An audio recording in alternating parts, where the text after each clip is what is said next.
guys, welcome to the Unveiled Wedding Podcast. This is our first official episode. Today we have an exciting special guest. Hi, Amy. Hey, Chloe.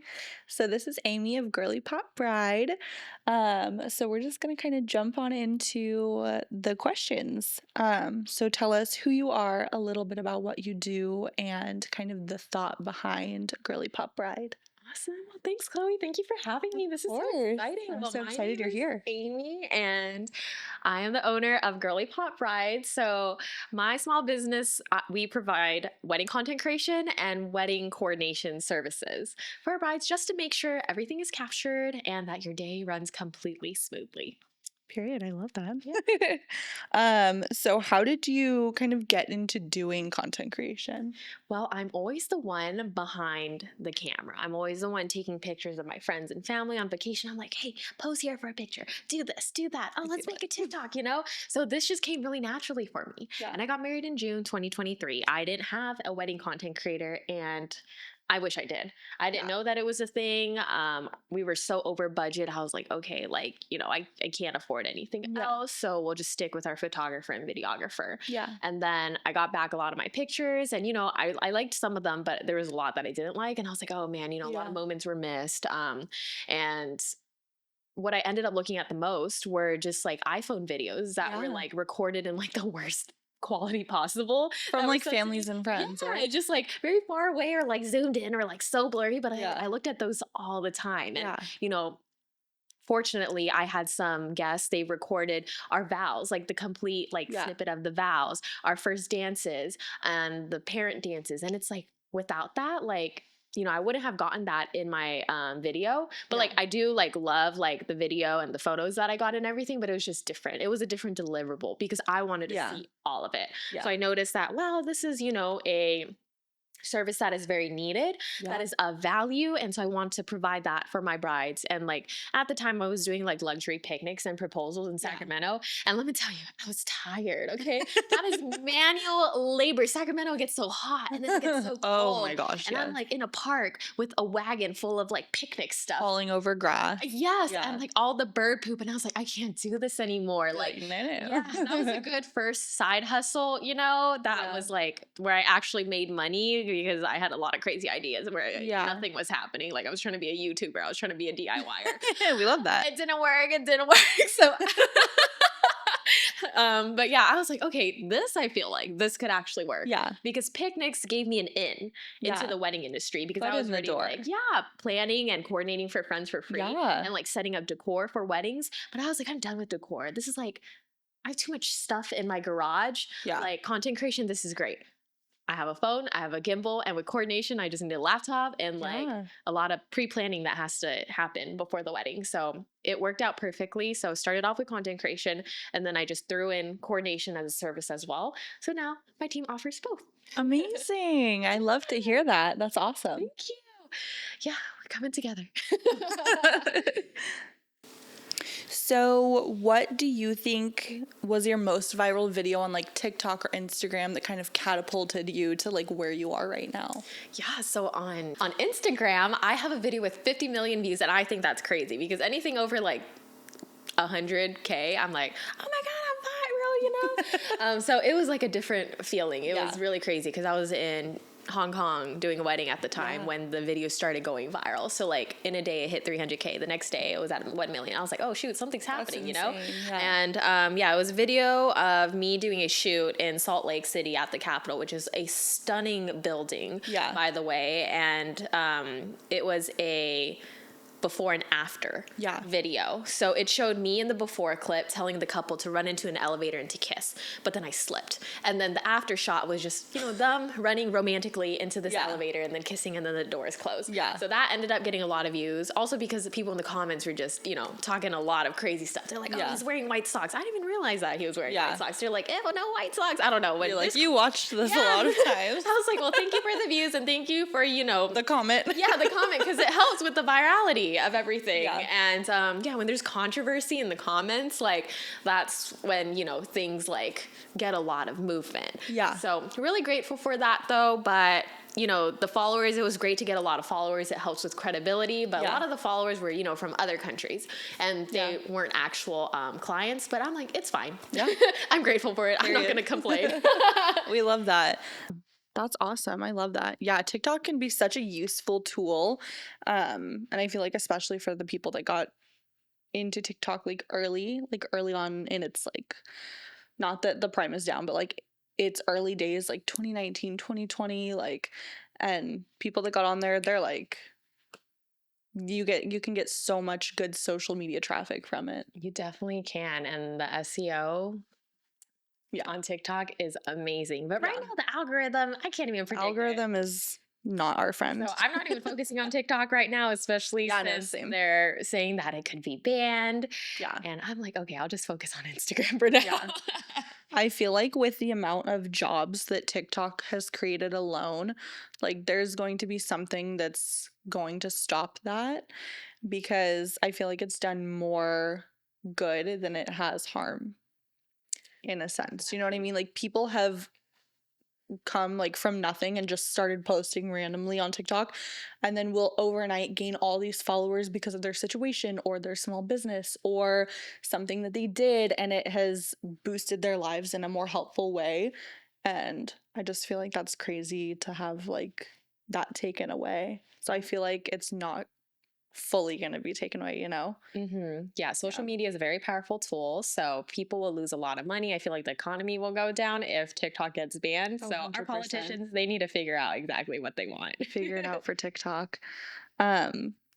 So we're going to get into the nitty gritty.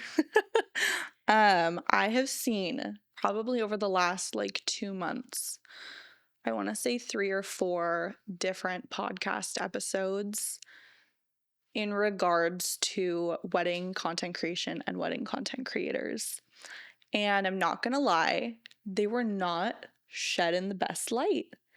And that kind of was a big part of the reason why I wanted to do this episode and just have you on first, because I don't know, I feel like there is a big portion of vendors right now and just people that don't understand what wedding content creation is, why it's needed, kind of look down upon it. And I just don't think that is, it's not good, because at one point or another, everything that everyone's doing in the wedding industry was considered non-essential. You know what I mean? Who needs a wedding coordinator? Who needs a wedding planner? Mom and dad and all your family members could plan that for you. Who needs a wedding photographer? Grandma's got her camera. Who needs a wedding videographer? Uncle Bob's got his video camera from 1977. No one's job was essential until the wedding industry made it essential. And there's so many industry professionals that are anti or pro content creator. Let's talk about it. I mean, let's see. Haters gonna hate. I just feel like if you're in this industry, it's so fast paced. You're just always going to have to adapt. Yeah. And there's still a lot of people who don't understand what wedding content creation is and what we do. And that's totally fine, I'll be here to explain it and to just kind of, spread awareness about what we do. Space for yourself and what you do. Definitely. And people can choose to understand it, or they could choose not to. And that's totally fine. Yeah. Yeah. Some people see the value in it. Other people don't. And, to each their own, because it is their wedding day. They can decide what they want to do with it. But I think it adds a lot of value to it. I think so as well. Yeah, just because, a photographer and videographer, they're going to be there the whole day, but they're only going to pick and choose certain clips, certain content, certain parts of the day that they'll put into their final deliverables for you. But wedding content creators, we just capture it all, the raw, the real, all the emotions, and we give that all to you so you can go through everything. And then they'll just be the funny parts, and just everything is there. And it's also funny, a lot of couples still think that wedding content creators, all we do is just focus on social media and make TikToks. But actually around 80% of my brides are not really into social media, don't care for the TikToks. They really just want They all want that that raw. raw, candid Yeah. BTS that is captured. Yeah. No, that one makes like it's so much easier for people to understand, I think. And it's not just those special moments that they're getting, like the behind the scenes of like the golden hour session or, you know, the vows at the altar. Like when your photo and video has like taken you away and they're doing, you know, your golden hour session or, you know, flash photography in the nighttime and you're kind of away from your guests. BTS is over there getting behind the scenes of like your grandma and grandpa dancing and your cousins laughing and chatting that they haven't seen each other in like months, and you know, just like behind the scenes of your bartenders doing your thing and like your planner you know, preparing all this stuff by the cake and just all this stuff that you wouldn't be able to see because you're so involved in your wedding day. That's what BTS is capturing. Yep, you can't be everywhere all at once, but when you hire a wedding content creator, They can. we are capturing everything. So after your wedding day, you can go through everything within 24 hours and relive all those moments that you were there or there may not have been there for. Yeah. So it's just really great because you don't want to wait so long to get your photos and videos, and seeing all this content makes you really excited. Yeah. For your photos and videos for when they do come in. 100%. Yeah. And it's more of a, that just raw, uncurated feel of getting to see everything instead of your video or your gallery, which are intentionally curated and beautiful and cinematic in their own right. But there's just something about that. I agree with, you know, not having it around the time of your wedding day. I had something like a BTS content creator on my wedding day, but she did like took over stories, but it wasn't raw.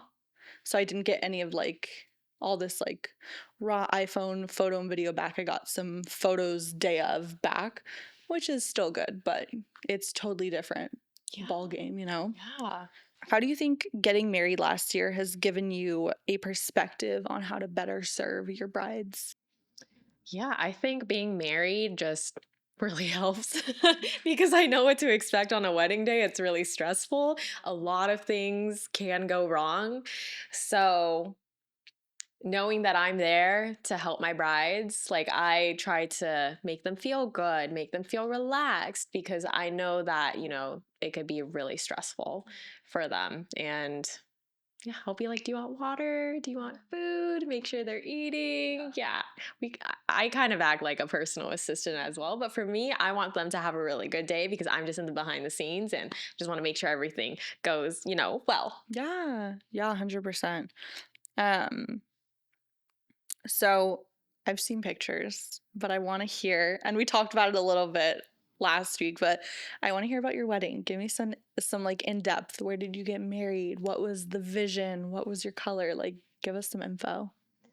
Well, I got married at Lakeview Estates and Winery in Sacramento. It's a new venue. So when I saw it, I was like, this is where I want to get married because all the venues I toured, they kind of looked like school gyms and I wasn't really feeling that. I wanted a really long aisle and this one was very long. So it was great. And colors were bright pink, hot pink. I just wanted everyone to wear very bright colors and I wanted everyone to look super hot. So all my bridesmaids wore different shades of pink and I didn't want them to, you know, have like all that chiffon in their dresses, even though those are very beautiful. I wanted them to look super sexy and have fun and just really enjoy what they were wearing. So it was a fun wedding. It was a DIY wedding just because, you know, we're broke. So I made my own flowers. We catered Texas Roadhouse, which was a huge hit. Everyone was just so down for the barbecue. My mom and her high school classmate, they did a performance where they played traditional Chinese like folk music and everyone loved that. And it was just a fun wedding. It felt like a birthday party, honestly, because yeah, we just danced. We just had fun. It was great. And it was a very special moment too because my husband, he's adopted, so it was his first time where his like biological family and his adopted family were, you know, coming together. So it was a really special moment that everyone got to meet. that it got to be on that day of all Mm-hmm. days. That's awesome. And Barbie kind of came out around that time. It did. Was it kind of inspired by that, or was it just like you'd always wanted a I really just pink always wedding? wanted a really pink wedding. I I love wanted it. bold colors. Like we had Yes, disco ma'am. balls, and I love it. yeah, my mom decorated the cake herself with all the flowers. We just got a regular white cake, and my mom just put pink flowers all over it and disco balls. So it was really fun. Yeah. Yeah. I love it. That's so cute. Where did you purchase your dress? I got it from a boutique in the Bay Area. I forget what it was called, but I am a very frantic person, so I bought that dress in an hour. So in an hour, I tried on 15 dresses. It was the last one that I bought, and the session was only an hour because I had to rush back to go clean up a picnic. Because before I was doing Girly Pop Bride, I was doing Pretty Little Picnic, which is luxury picnics, events, and decor and proposals. So I was busy decorating birthday parties, setting up picnics. But now I'm really trying to transition, fully to weddings. It gave me an in to the wedding world, and I realized like, oh, the wedding world is actually where I want to be. Yeah, it's so much fun. And I feel like it's low-key addictive. Like, once you're in, like, there's seriously nothing else I would rather be doing than what we do. Yeah, it's so fun. And there's a lot of areas of opportunity. There's a lot of different things you can do. Like, there's so many different kinds of vendors in the wedding industry. And now I'm also meeting vendors who are doing both. They're wedding planners and they'll have a mobile bar. Like, that's so cool. Yeah, the duality of it is just so much. Like, you could take any route, seriously. Yeah. And be successful. Yeah, if you just successful. Yeah, there you go. Work a lot. You give up your 9 to 5 for a 24/7. Yeah, oh girl, I still have my 9 to 5, but you know, I need health insurance. Just the essentials. So what was your favorite part of your day, and what was a like regret that you have for my wedding day? Yeah, well, I was super stressed out. So that was my main regret. I wish I was not as stressed out as I did on my wedding day, but it just happens, you know, like all the groomsmen were forgetting everything. 2 of them forgot bow ties. My husband showed up to the venue without his suit jacket. Oh my gosh. The best man showed up to the venue without his guitar, and he was going to perform a song for us. So many things went wrong. And the stress really showed in my face for all those pictures, because I was just like this, like in a lot of my wedding portraits, like wide-eyed, like you're like awkward smile. Yeah. But after the first look, like I was a lot more relaxed, and I'm like, all right, I'm ready to go down the aisle. So I think I had a lot of favorite moments that day. I think all the dancing was really fun. My dad and I, we had a spontaneous father-daughter dance where we just, you know, we're doing crazy stuff on the dance floor, and apparently that was really entertaining to a lot of people. Yeah, we were going like this and just doing all this crazy stuff, and then you see my husband and his mom, they were just like yeah, so it was just a very big contrast. Different. Like extroverts versus introverts. Yeah, there you go. Okay, we're gonna pause. So we just came back from New York Fashion Week, which was insane to say the least. How excited were you to be there? I was so excited, but I didn't know what to expect. I mean, like, we only talked on Instagram, and you're like, hey, you want to go? I was like, sure. And then all of a sudden we were in New York sharing a bed, and then just like running around the city, and it was raining the whole time. Oh my gosh, good memories. Yeah, basically I hit her up and I was like, hey, like, do you want to be on the podcast? She's like, oh my gosh, like, I would love to. And then I think like not even 16 hours later, I text her in the middle of the day, I'm like, hey, you want to go to New York like in like a week? She's like, I can rearrange some things, I'm down. I am always down, girl. Yeah. That was insane. You're a real one. You're a real one. Let's go, because it's like, when are you going to get this opportunity again? No, seriously. Like, never. And yeah, to be honest, I didn't even know New York Bridal Fashion Week was going to happen. I thought it was just in the fall. So I was like, oh, it's also happening in the spring? Well, let's go. Well, they have so many events. Like, they have so they have New York Fashion Week, and I think I just said New York Fashion Week, but I meant NYBFW, which is New York Bridal Fashion Week. And they do two. They do one in April, and then they do one in October. So we went to April, hoping to go again in October. But yeah, I didn't know what to expect either. That was my first one.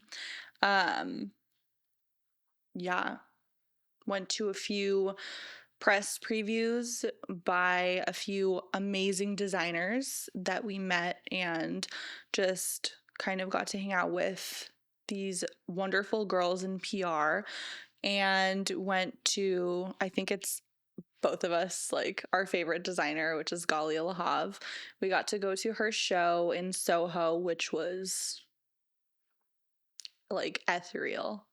Like it like didn't even feel real, and it was so cool to actually be there and get to see the collection before it was like shown online, and then they announced it later that day, and that was just really cool.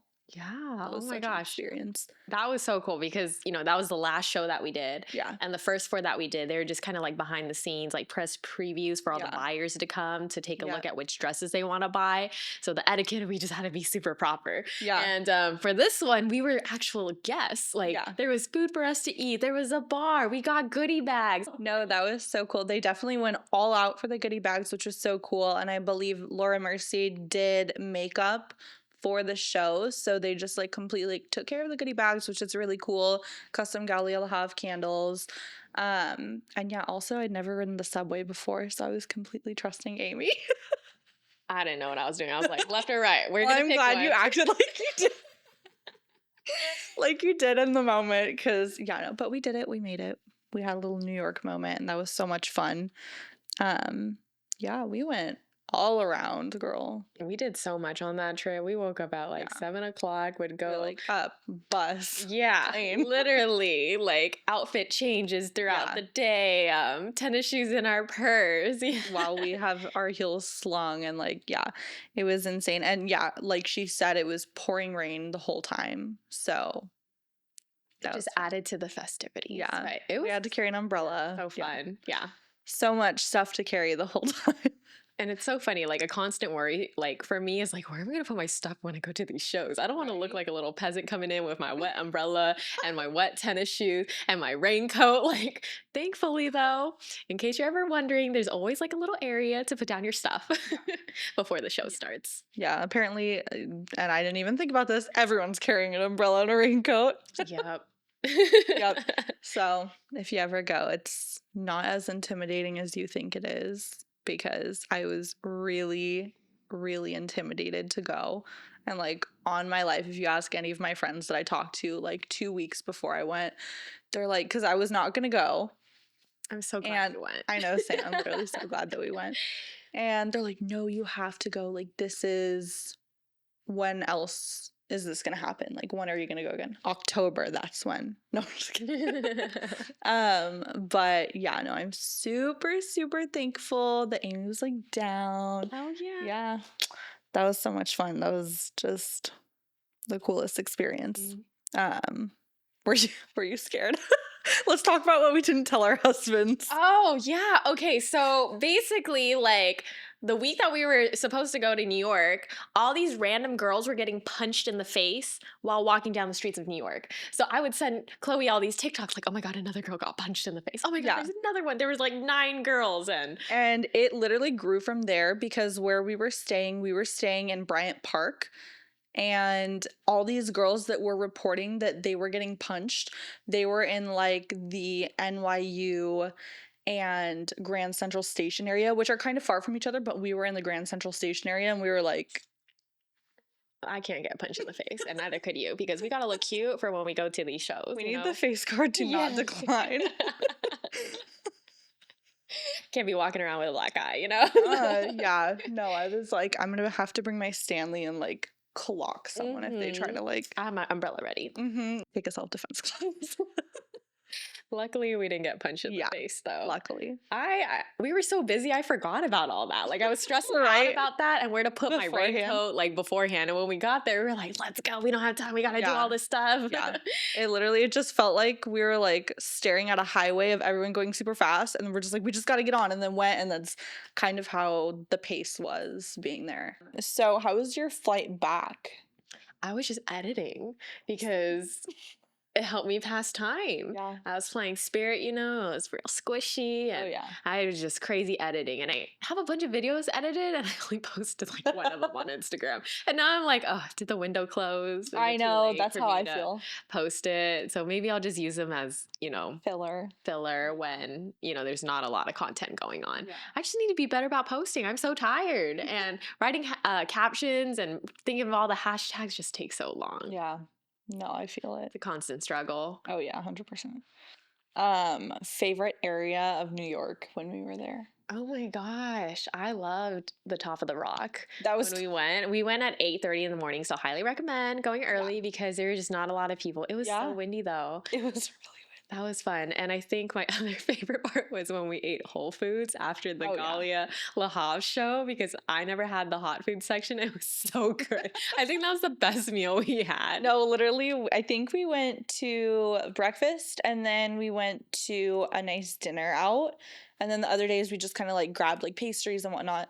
And seriously, Whole Foods Hot Bar, I'm not even joking, was the meal that hit. It was so good. And it was just funny. It's like we just came from this like fashion show and then we rode the subway and opened up our PR gifts and then we ended up at Whole Foods. But if you're looking for Whole Foods while you're in New York, the one across from Bryant Park is elite.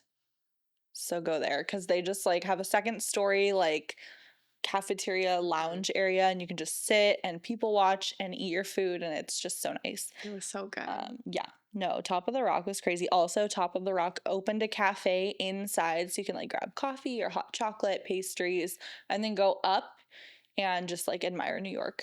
It's worth the money. It was so fun. Yeah. That $11 hot chocolate was so good. So good.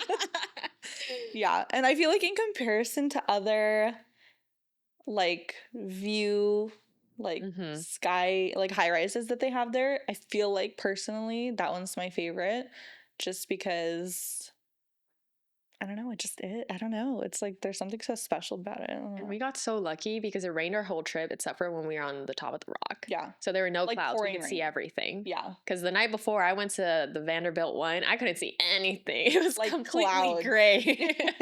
Paid $60 to go up during sunset hour and couldn't see anything. There was no sunset to be seen. Yeah, no, but I've gone at 2 different times and I think genuinely like 8 o'clock, like early in the morning before 9 is really peak time to go. The best time to do it. So that was really cool. Kind of ties into the last one. Like, what did you enjoy most about the trip? I think I just really enjoyed all the new experiences because they were experiences that I didn't expect. I didn't know what to expect. I didn't know how to act in it. Like in the midst of the designers, I was just so quiet. Like you did a lot of the talking. So I'm like, wow, you're doing so good. Usually I talk, but I just didn't know what to say or I didn't know what, like how to act because they don't introduce themselves. You're just kind of there working, taking pictures of the models. I was like, okay, I'm gonna just keep quiet and, you know, shoot. No, I feel that. No, I feel that. Sometimes it felt like really awkward, but I feel like you just like have to push yourself and put yourself in a different like mindset to be able to connect with these people that do it all of the time. Yeah. Like I feel like probably the same for you. I'm more used to talking to like my brides and like that level of like we know each other like that. Like you hired me, we're going to be friends. Like that's the level of communication that I'm at with people and like same with like vendors and stuff and people in my industry. But then if it's like someone who I don't know but I know from like Instagram, then I'm like you know, like it's a different situation. Yeah, and everyone that was there at the shows, like they're all very successful. Like they're very successful models and like it's just like intimidating. It is. I think intimidating. That's the right word because I'm just, you know, a girl from California, I'm from Sacramento. And then there's like models with like tens of thousands of followers and then they're used to, you know, shooting for like top designers and yeah. But that was cool. I actually enjoyed that aspect so much of getting the opportunity to work with these girls that are signed with like Ford and Wilhelmina and know what they're doing, which was an insane difference to like compared to like people I've like asked just like, do you want to model for me? Like, you know, sometimes it's just a couple, like a regular couple, which is great because I love that connection, but like versus a model that's getting paid for what they do, you can tell You can tell they can start tell. moving, their Yeah. eyes start staring you Hypnotizing down. you. I was like, "Whoa, I need to leave the room or something." It's like so intense. They just start like modeling, like, and they're 3 feet away from you, Yeah. and I'm just in awe, like, at Yeah. how beautiful they are. And it's like every movement that they do is something photo or video worthy. Like you can capture it. Like even when they're like tossing back their hair, like the most simple motion. And you're like, okay, well, cool. I'm set with content. Like One of the models was asking, like, where was the bathroom? I was like, wow, you're so beautiful. Like, I don't know. I don't know, but like, do that again. Like, That's funny. So we kind of talked about it, but who is your favorite bridal designer that we saw? oh my gosh, I think I just really enjoyed the Galia Lahav show Yeah. so much. Same. Just because it was a whole production. It was different than all the press previews that we did. Yes. And, you know, they transformed that wedding studio into a whole runway. Yeah. Yeah, with the stage and the flowers. Like that was just so beautiful. I also really, really enjoyed looking at all the Eden or oh my god, A heron? a heron, Yeah. Aheron. Yeah. I hear a lot of different pronunciations, but Eden Aheron, his dresses were so beautiful because they had all the pearls, all the sparkles, and I just love all that extra detail. Yeah. They were so beautiful. For sure. I think my top 3 favorites as well would be Galia, Kim, and Eden. Eden/Netta, because I really can't choose. They both have their own like vision. Like one was heavy on pearls and one was heavy on bows, and I'm just a sucker for the details. Yeah, so I was like, just I love can't everything. choose. Yeah. It made me want to redo my whole wedding. Yeah. Choose a literally. different dress. I was like, dang, I should have got one of these. Vow dresses. renewal, 1 year vow renewal. No, literally. Yeah, and it was so, I don't know, my creativity level leaving New York was like astronomical. Seeing all this like different texture and material and all these like bows and pearls and new trends and sleeves and veils and bridal minis. Oh my gosh, I love those. Yeah, They're so insane. fun. They're all so sparkly and they have the fringes. Yeah. And then there's like different lengths for the minis if you want to go super short or a little longer. Yeah. Love the diversity of it. Yeah. What was your favorite venue for these shows? Oh man, let's see. I really enjoyed the first one that we went to for Kim Casas. Yeah. It was like in this older loft that was just, you know, it turned into an art gallery or something where events would get held.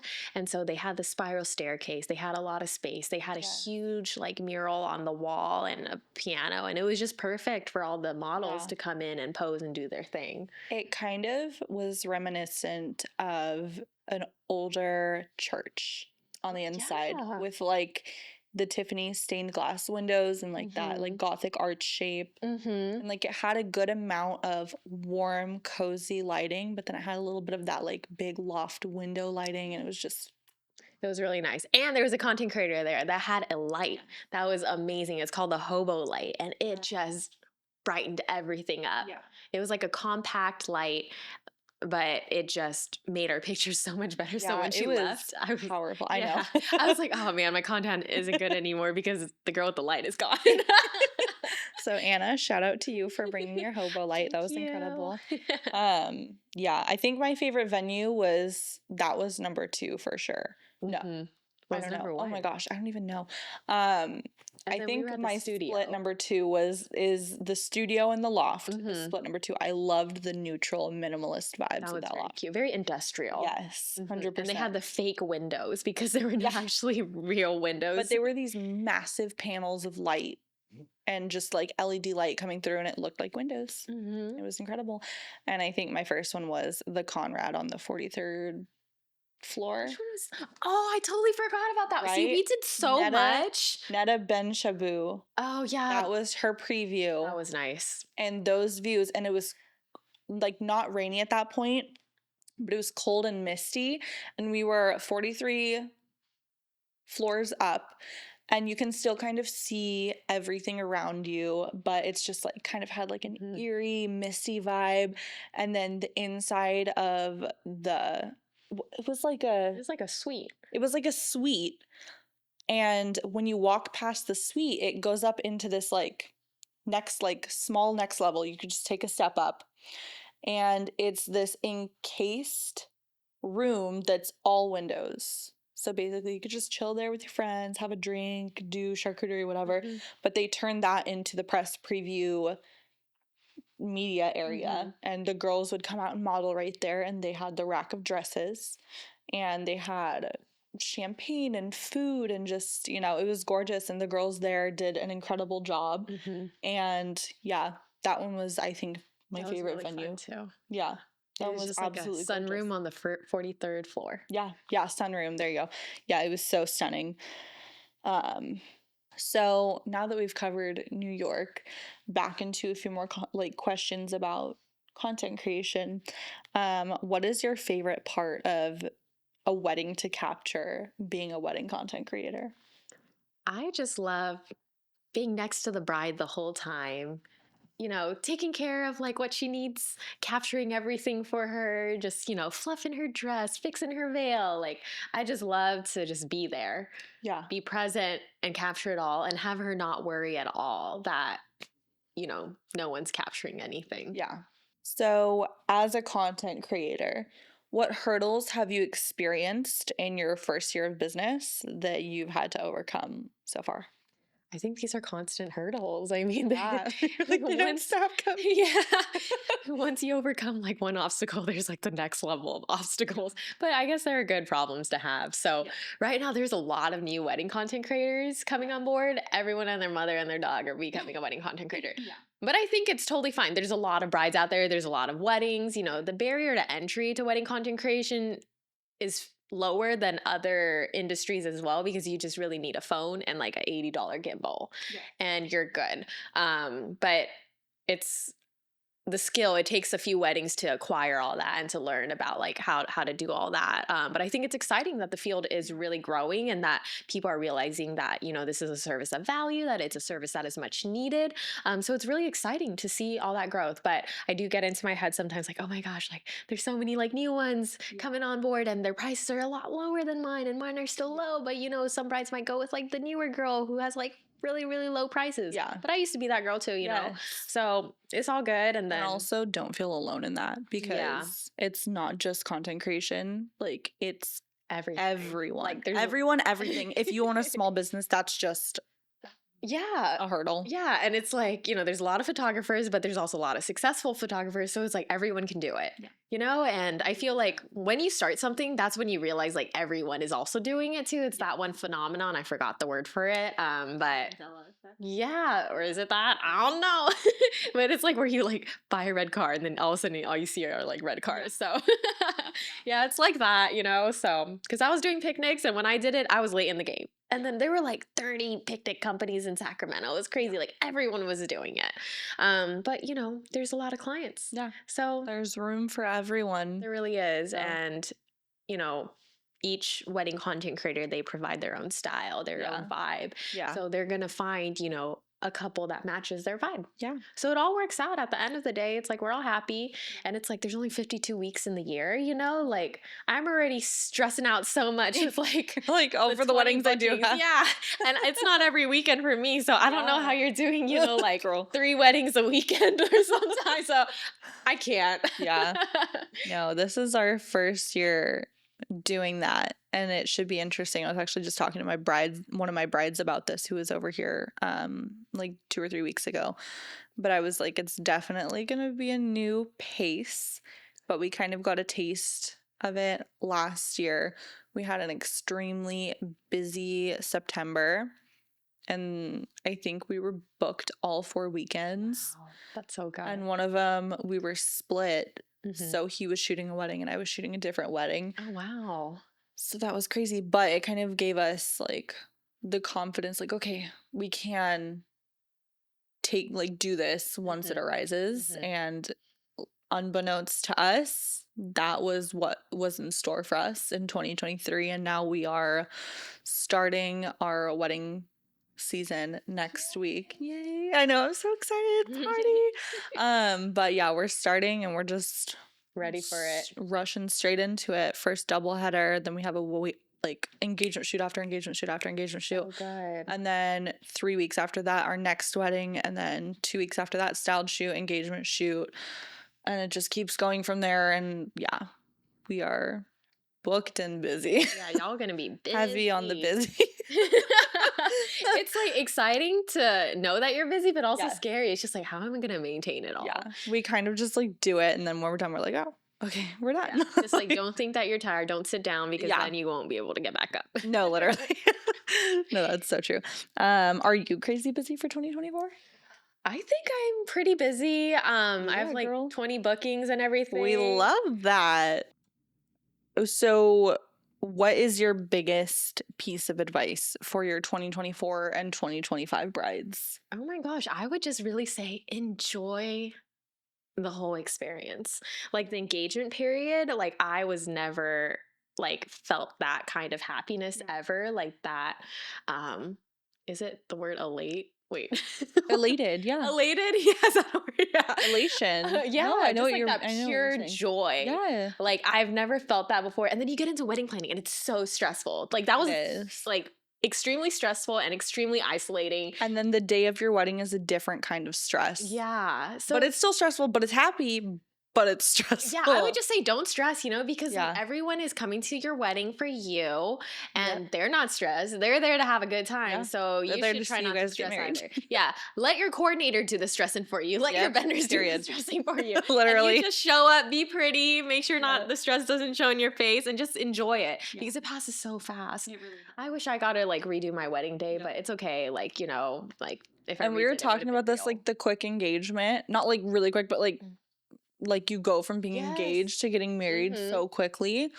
Like also, if you're a 2024 2025 bride and you're engaged, don't be afraid to hire a content creator for your engagement shoot because that content is so fun and can be interwoven with your content from your wedding day. So that's just a little fun. I wish I did that. I wish, I had some live videos from my engagement shoot because it was so cute. It was like, like very like urban and like we were at the Capitol and I had this like cute bow on my dress, but like we only had the still shots, which were great because I blew those up and like put them on my living room and everything. But I wish I had some videos. Yeah. It would have been so. There's our engagement photos blown up in our living room. So cute, so cute. But it's just like the live is so different. I wanted 100%. To see us like walking around the Capitol, walking around the Tower Bridge. Like it was like so Sacramento. Yes, I love that. Yeah. That would be so cute to get like a proposal, an engagement, and a wedding gift. And then like their announcement and then like, gosh, it's just the live video is so important. Like for a proposal too, the photographer was supposed to record. She didn't record. Oh. So it was just like a shaky hand and like running.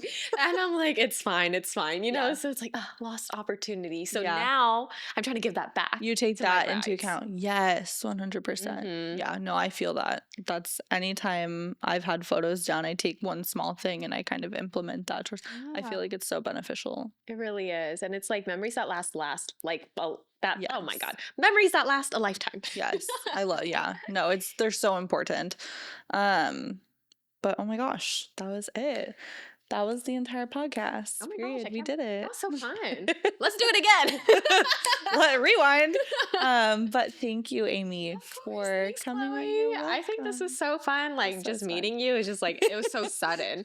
Yeah. It was really sudden, but it's so funny how fast we clicked. Yeah, because it just worked. It was just like, we're both stressing like before we met about like what we're going to wear in New York. Yep. And then you like run to Target at like 9 o'clock at night. We're like, gotta just go find something. And then, just...